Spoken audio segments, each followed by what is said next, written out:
Sobat Setar dimanapun Anda berada. Kali ini saya akan podcast dengan seseorang yang masih muda, umur 31 tahun, tapi punya pengalaman di dunia properti yang cukup luar biasa. Beliau, nama lengkapnya adalah Mas Endro Effendi. Selamat sore Mas. Selamat sore. Panggilan beliau Gus Endro. Iya, karena beliau pernah nyantri dulu ya, jadi dipanggil Gus Endro ya. Baik, Gus Endro, gimana nih ceritanya awal mula terjun ke properti, Gus? Boleh diceritakan ke teman-teman? Silakan, Gus. Baik, assalamualaikum warahmatullahi wabarakatuh, sahabat Setar. Selamat sore, semoga sehat selalu dan sukses selalu menyertai sahabat sekalian. Awal mulanya bisnis properti karena saya melihat ini ya peluang gitu kan. Saya lihat itu ketika orang-orang bisnis properti kok suksesnya cepat. Kemudian ada kata-kata itu kalau semuanya pengen cepat kaya ya harus di properti seperti Tahun itu. berapa itu? Ngawal Itu tahun 2015. Oh, belum lama ya, 7 tahun yang lalu lebih kurang. Kemudian waktu itu memang saya mempunyai cita-cita itu membuat kampus gitu kan. Membuat kampus. Kemudian waktu itu 2015 adanya kebijakan Menteri Anies Baswedan bahwa kampus itu tidak boleh menyabang itu kan. Akhirnya saya nggak jadi membuka cabang kampus. Jadi dulu itu awalnya membuka kampus di salah satu daerah seperti itu. Tapi ketika ada kebijakan itu akhirnya nggak jadi membuka kampus itu kan. Akhirnya apa? Kampus Unisma misalnya Ya, membuka cabang di Banyuwangi gitu ya. betul, Itu nggak boleh ya? Nggak boleh karena ketika Anies Baswedan menjadi menteri itu sudah nggak boleh lagi. Contoh Unair di Surabaya udah nggak boleh buka lagi di Madiun atau di Banyuwangi seperti itu. Nah dari situ, wah ini kalau semuanya saya bisnisnya biasa-biasa, kapan ini saya bisa memiliki cita-cita untuk memiliki kampus seperti itu. Nah, itu yang menjadi cita-cita saya awal mula di properti. Jadi ngawalinya karena pengen punya impian, pengen punya kampus, ya. Modalnya besar. Nah, menurut Gus Endro ini yang pas ya properti gitu ya. Dari situlah awalnya akhirnya beliau belajar properti. Berapa kali atau berapa banyak workshop properti yang pernah diikuti Gus Endro? Saya kalau workshop ada beberapa. Yang satu saya mengikuti Gym Property atau perguruan kungfu properti dulu tahun 2016. Saya belajar ke Pak Arwi Bowo namanya. Kemudian di tahun 2017 saya belajar ke pesantren properti Pak Bambang Ibnuddin Jaya. Akhirnya terjun ke properti itu ngawalinya gimana? Startnya gimana ceritanya? Awalnya waktu itu memang saya ngambil kuliah S2 di Unisma Malang. Kemudian karena banyak waktu kosong gitu kan, saya baca-baca koran gitu kan. Saya baca-baca koran. Memang waktu itu minat ada di dunia properti, saya juga bingung ini gimana cara mengawalinya. Kemudian saya baca koran, ada lowongan properti, gajinya 5 juta per bulan. Wah, waktu itu kan sangat menarik sekali.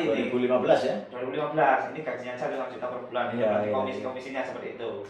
Nah, maka dari itu saya langsung daftar.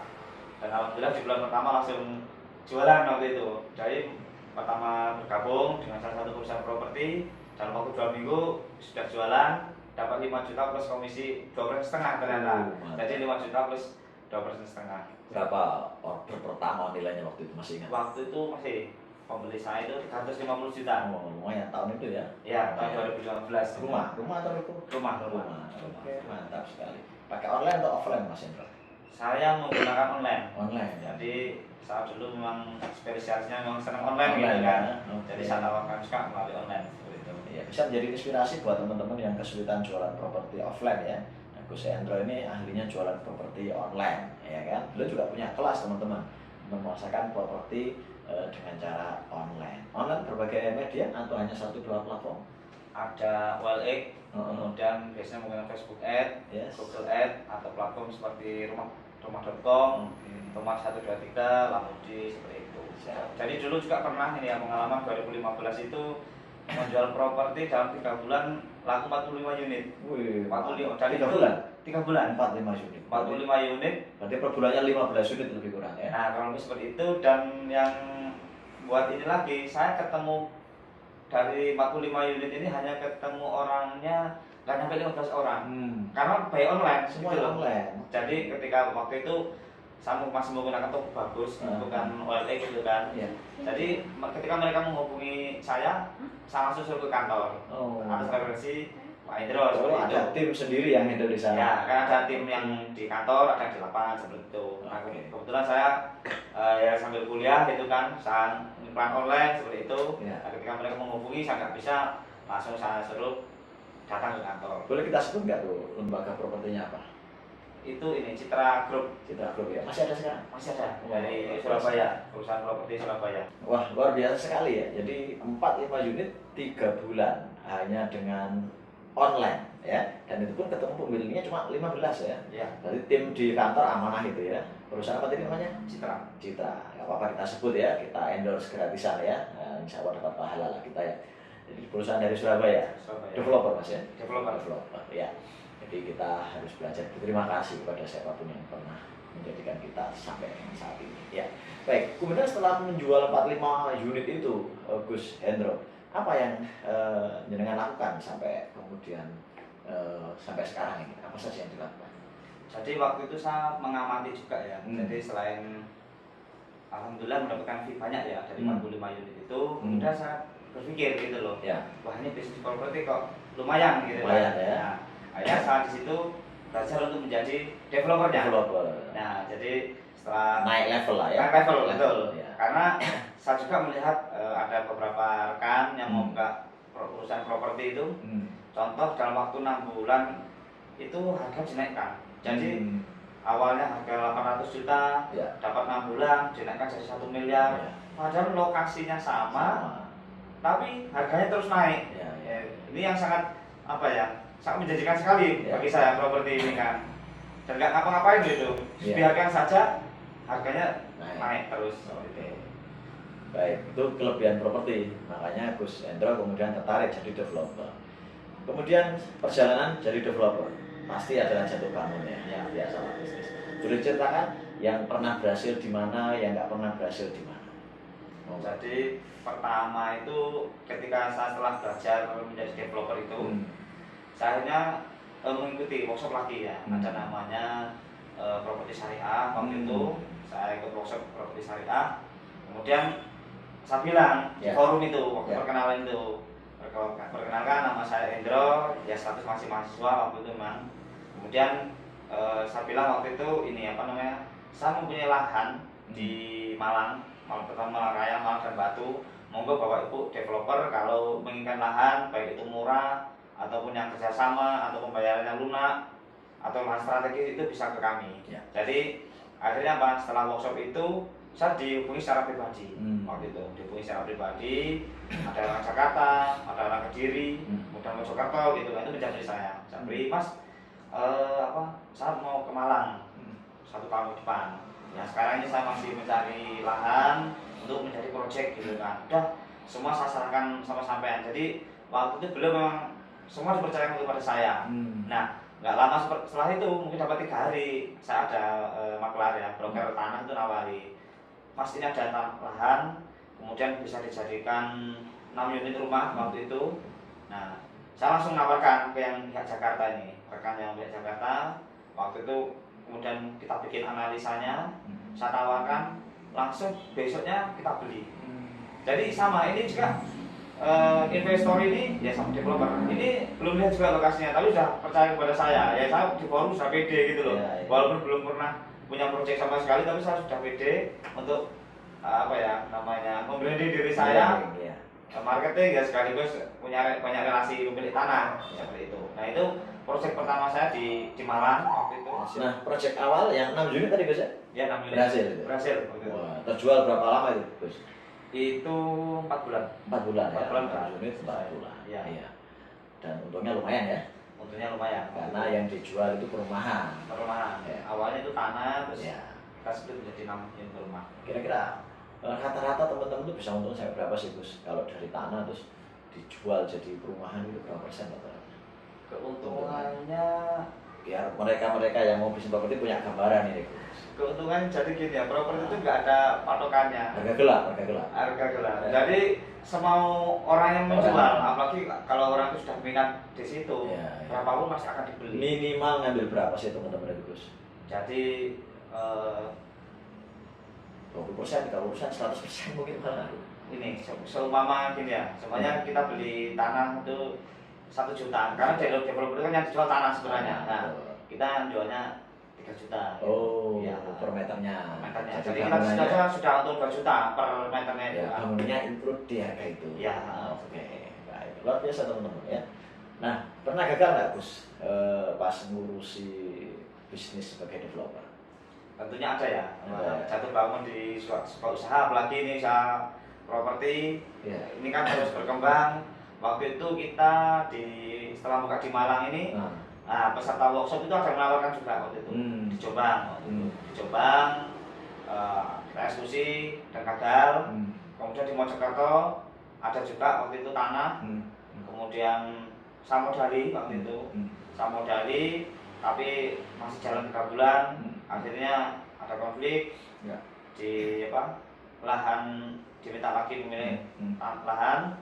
Kemudian kita buka lagi, di situ alhamdulillah sukses. Dari proyek keempat ini sukses gitu kan.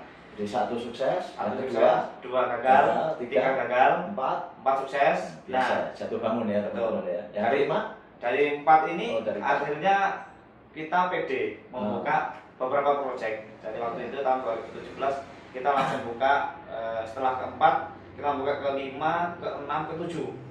Jadi langsung 4 proyek berbarengan. Sukses semua atau ada yang gagal? 3 gagal, 1 sukses. 1 sukses.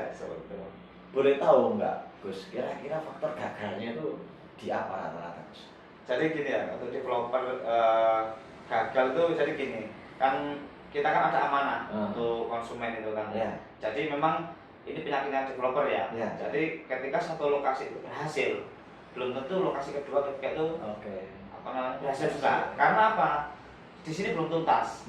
Nah, di sini belum tuntas. Kemudian uang yang ada di sini sudah kita alokasikan ke proyek yang lain. Sehingga yang sini belum selesai. Betul, yang sini belum selesai. Akhirnya dan di sini kan masih misteri, belum tentu sukses.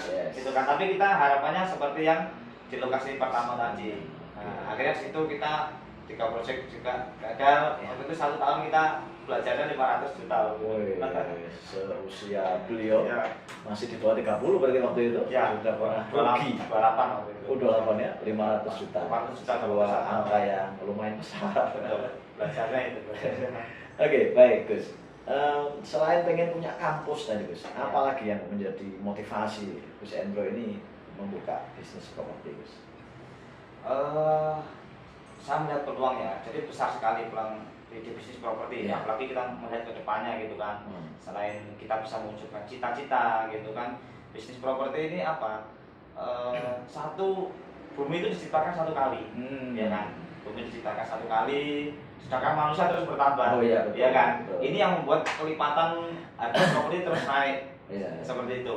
Kemudian marketnya ini selama bumi ini masih ada, belum kiamat, artinya market terus ada, gitu kan? Betul. Apalagi ini kebutuhan pokok ya. Sandang, pangan, papan. Ya, ini kan kebutuhan pokok. Kemudian semua orang kalau sudah kaya itu pasti kembalinya ke properti. Baik aset, investasi. Ya kan, investasi. Bahkan orang-orang yang koruptor itu kan nggak mau uangnya dimasukkan transfer ke rekening, nggak mau. Mereka langsung belikan properti, tidak selamatkan orang lain. Ini pengalaman atau gimana? Ini kan konsumen. Makanya pengalaman namanya konsumen maksud saya. Jadi ada konsumen itu apa namanya seperti itu.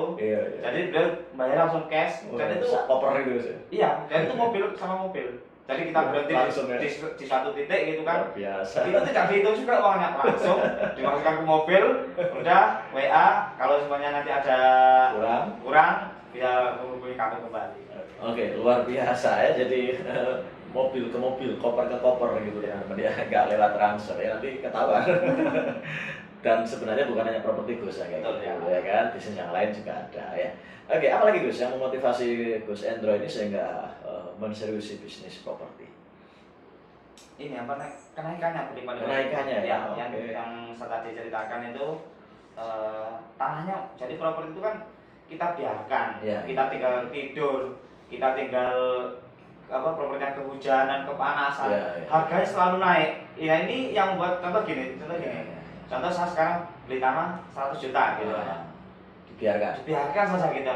tahun depan kita Naik. jual 150 juta itu laku. Kecuali salah milih lahan kali itu. Betul ya, salah tapi milih lokasi. jarang lah itu ya. Tapi jarang Jarang, gitu ya. kan. Nah, ini kita nggak ngapa-ngapain loh lahan itu. Ya, ya. Beda kalau kita sebenarnya kerja dapat gaji, contoh gaji 3 juta kali 1 tahun 12 bulan Ya. itu kan 36 juta. Ya. Ini kita nggak ngapa-ngapain Ya. dapat 50 juta. Oke. Nah, ini yang membuat saya Ya. sangat tertarik sekali. Ya, setiap bisnis memang ada plus minusnya. Ya. Bedanya sih kalau properti itu nggak liquid kan gitu Gus ya. Ya. Kalau emas liquid gitu ya. Oke Gus, pernah nggak nemui properti-properti yang mangkrak gitu Gus? Sering. Sering ya. Nah gimana ini pengalaman Gus Endro menjual properti-properti yang mangkrak sehingga laku bahkan di luar harga ekspektasinya, gimana Gus? Jadi banyak ya tips-tips untuk menjual atau properti yang mangkrak atau yang kurang produktif ya, yang kita bikin produktif gitu kan. Jadi ada konsep namanya properti tourism. Bagaimana properti itu bisa dikunjungi, bisa menjadi wisata, seperti kebun gitu kan. Jadi kita tanam. Jadi saya juga punya lahan itu kan. Jadi sebelum dijual ditanami dulu lah. Betul. Ada value-nya gitu. Ada value-nya. Oke, Betul, oke. betul. Jadi kalau biasanya lahan itu kita tanami value, semisal pohon durian gitu kan, atau sayur-sayuran gitu. Itu harganya pasti naik ya. Pasti naik. Sama kayak rumah atau ruko yang dipakai bisnis ya Gus. Betul, ya. Itu harganya pasti beda. Harganya naik. Karena dari tanah ke bangunan sudah beda. Dari Ya, tanah ya. ada tanamannya itu sudah beda. Sudah beda. Kalau zaman dahulu itu menjual kebun, Ya. bukan menjual kafling, Oke, tapi oke. menjual kebun. Siap. Seperti itu. Jadi dijual tanah dan kebunnya gitu ya. Betul. Jadi ngitungi sak kebun nih. Kemudian Oke. ini juga kalau semuanya rumah itu bisa kita jadikan penginapan. Penginapan. Jadi pas sudah jadi penginapan baru dijual. Betul, kontrakan, kemudian kos-kosan, atau juga bisa dibikin co-working space. Kalau mungkin ya ruko-ruko, Siap. co-working space, Atau pujasera. pujasera, kafe. Nah ini salah satu untuk cara untuk mempercepat penjualan. Jadi nggak perlu ke dukun gitu ya. Oh tidak perlu.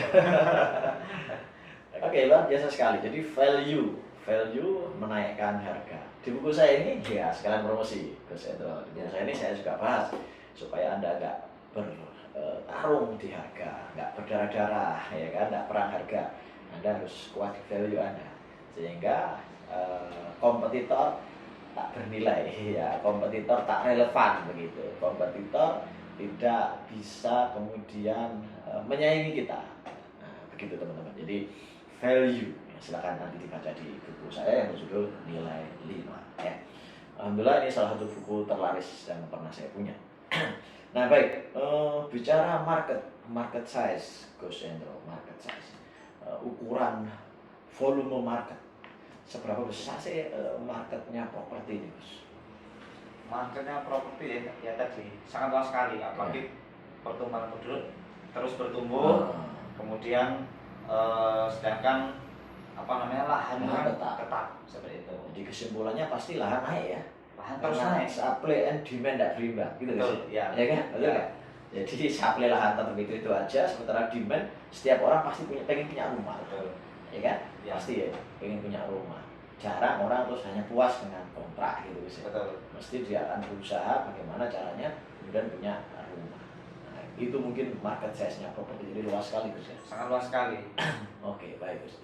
Nah, apa saja Gus dari pengalaman Gus Endro ini kesalahan para pebisnis properti? Ada berapa kesalahan pebisnis properti sehingga yang pengennya untung malah buntung gitu, Gus. Yang pengen sukses malah ngewes gitu Gus. Gimana Gus? Pertama di ilmu ya. Ilmu. Yang jelas pasti ilmu. Ilmu. Ketika kita menguasai sebuah ilmu, insya Allah di situ sudah meminimalisir, bahkan sukses tidaknya itu tergantung ilmunya. Ilmu. Kadang ada orang itu nekat gitu kan. Oh iya. Nah nekat ini yang kemungkinan gagal, kemungkinan berhasil kan memang ada, tapi kemungkinan gagalnya lebih besar gitu. Ibarat belum latihan bela diri sudah nantang pendekar gitu Gus. Betul ya.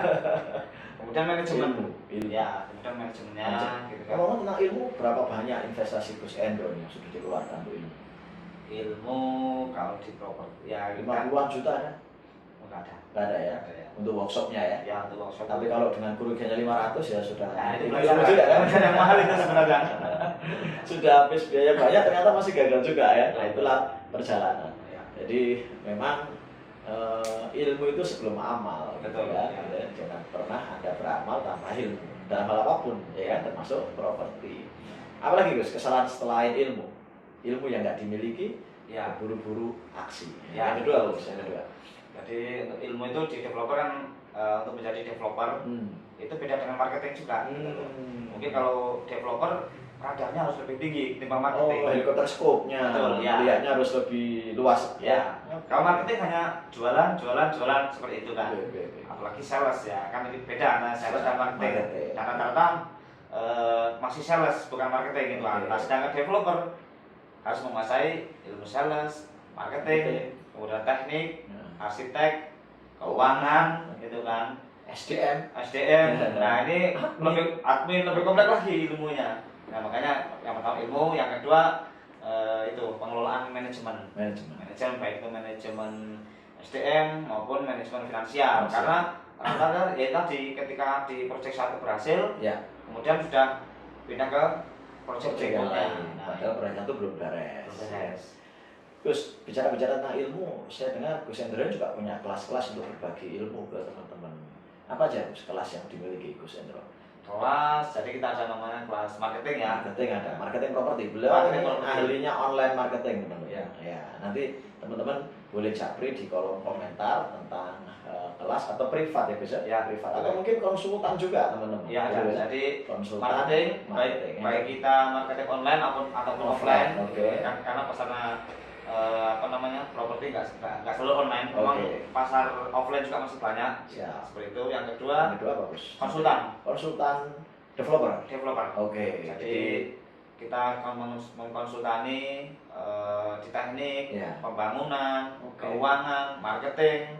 Nah, seperti itu. Jadi teman-teman punya lahan, nah boleh hubungi kami lewat nanti nomor deskripsi ya, komentar lah. Nah, nanti komentar di situ kita akan kasih nomor untuk kemudian bagaimana kalau punya lahan dan ingin dikonsultani oleh Gus Hendro, nanti kerja sama saya untuk kemudian menjadikan properti Anda nggak mengalami kerugian seperti yang pengalaman Gus Hendro, ya kan? Kalau nggak punya lahan, Anda punya uang boleh juga, Gus ya. Ya itu nanti ada namanya kelas investor. Itu kelas terakhir. Yang ketiga kelas developer. Jadi bagaimana cara menjadi developer, kemudian mindset developer itu apa saja, dan trik-trik untuk bisa sukses di developer, kegagalan developer selama ini apa saja, itu nanti dibahas di kelas developer. Yang ketiga, yang keempat kelas investor. Jadi ketika punya uang, Bapak Ibu punya uang 10 miliar tuh mau ngapain aja, punya 100 miliar harus ngapa, punya 1 triliun harus dibuat apa untuk di properti. Kalau nggak punya uang dan nggak punya lahan gimana? Bisa ya? Nanti ikut kelas marketing. Ya, Gus Hendro atau awal-awal dulu. Awal-awal ikut kelas marketing. Jadi nggak usah mikir apa, tinggal jualan sudah dapat untung gitu. Mungkin perlu diperjelas tadi bedanya sales sama marketing kalau di properti contohnya seperti apa ya? Kalau sales lebih hanya menjual saja. Tapi kalau marketing kita ada namanya mengkonsep, ya kan, mengkonsep, mendesain gitu kan, menganalisa produk gitu, membranding gitu. Nah itu salah satu di marketing gitu. Kalau sales hanya menjual saja. Jadi mirip dengan isi di buku saya ini teman-teman. Kita bahas branding, marketing, selling, ya. Contoh kalau branding itu ya contohnya kalau di jalan-jalan itu Gus ya, itu misalnya kayak iklan rokok, betul branding, ya kan? Kalau marketing, konten-konten yang biasa dimunculkan menjelang Idul Fitri misalnya ya, menjelang hari besar gitu kan, ada konten-konten tertentu. Nah kalau sales itu, selling itu biasanya dari toko ke toko ya, mendistribusikan rokoknya atau SBG yang keliling di jalan-jalan itu yang mungkin Anda pernah ketemu ya. Oke, menarik sekali. Apalagi Gus, kesalahan pebisnis properti? Tidak punya tim. Kadang jadi pertama ilmu, yang kedua apa tadi Gus? Pengelolaan manajemen, ya kan? Yang ketiga nggak punya tim. Tidak punya tim. Baik. Kita seperti itu. Jadi dia ingin bisnis properti tapi tidak punya tim. Artinya ketika kita bisnis, sebenarnya bisnis apapun, kita harus punya tim. Tim ya. Seperti kita perang lah. Betul. Ketika kita punya tim yang sudah ahli di A, di B, di C, itu akan memudahkan kita. Nah, rata-rata pengusaha properti itu tidak punya tim yang handal, baik di marketing, pembangunan, di keuangan, itu akhirnya banyak celah-celah untuk gagal di situ. Namanya CEO itu Gus. Chief Everything Officer. Jadi semua dikerjakan sendiri. Director Region. Menarik sekali teman-teman. Jadi ketika bisnis Anda sudah mulai tumbuh, harus Anda mulai mencari begitu orang yang bisa mewakili Anda untuk Anda delegasikan mewakili Anda mengerjakan beberapa job yang nggak mungkin Anda kerjakan sendirian, kecuali Anda Superman. Tapi Superman is dead ya. Superman bisa mati. Ada lagi, Gus Endra, apalagi yang menjadikan kesalahan bisnis properti? Terlalu serakah. Oh, gimana penjelasannya gimana Gus? Terlalu serakah. Terlalu serakah, maksudnya ini apa namanya ya? Kita di satu belum selesai, kemudian ini terlalu berambisi juga tidak boleh gitu kan. Harus terukur lah, semuanya harus terukur gitu kan. Nah, kadang orang terlalu berambisi. Ini curhat sebenarnya Gus Endra ini curhat ya. Ya kita mengacu kepada dulu Nazi Jerman itu kan sebenarnya sudah menguasai Eropa dan daratan sebagian Asia, tapi karena belum terlalu serakah, akhirnya jatuh. Serakah itu menjadi ceroboh ya. Betul. Yang kedua didoakan nggak baik oleh banyak orang. Benar sekali. Karena biasanya yang serakah itu semua dilakukan, tapi kadang kurang bagus ya. Langkah-langkah. Ada lagi Gus? Tiga kesalahan, 4 kesalahan pembisnis properti. Yang pertama nggak punya ilmu, yang kedua manajemennya nggak bagus, yang ketiga nggak punya tim, dan yang keempat serakah, ya kan? Oke, yang terakhir Gus, tips sukses bagi pebisnis properti apa saja kira-kira Gus? Pertama ya harus mempelajari ilmunya gitu ya, ilmunya properti. Ya. Kemudian yang kedua harus ini apa? Studi kelayakan. Studi kelayakan. Ya, yang paling pertama itu harus studi kelayakan ya. Jadi mengecek banyak hal lah ya. Banyak hal, termasuk pasar, terutama pasar. Kira-kira ada pembelinya nggak di sini ya, gitu betul. ya. Kemudian lokasi harus strategis gitu kan. Masuk di jalur hijau dah gitu ya. Betul ya.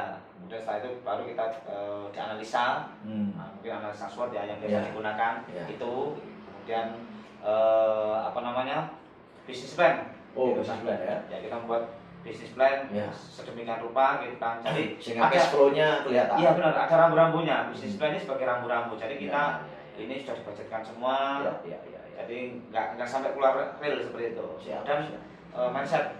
Tadi sekali lagi ketika kita menjadi seorang pebisnis apapun itu, properti, mindset kita harus kuat gitu kan. Kita siap menang, siap kalah gitu kan, siap untung, siap rugi. Yang high risk, high return. Ya, betul. Yang utama kan mindsetnya itu. Terus kalau disuruh milih, enak mana sih jadi marketing atau jadi developer? Kalau milih enaknya marketing sebenarnya. Nggak banyak mikir, ya kan? Kalau pengen untung besar, tinggal melihara pasukan marketing kan gitu ya. Developer itu agak pusing-pusing dikit lah ya.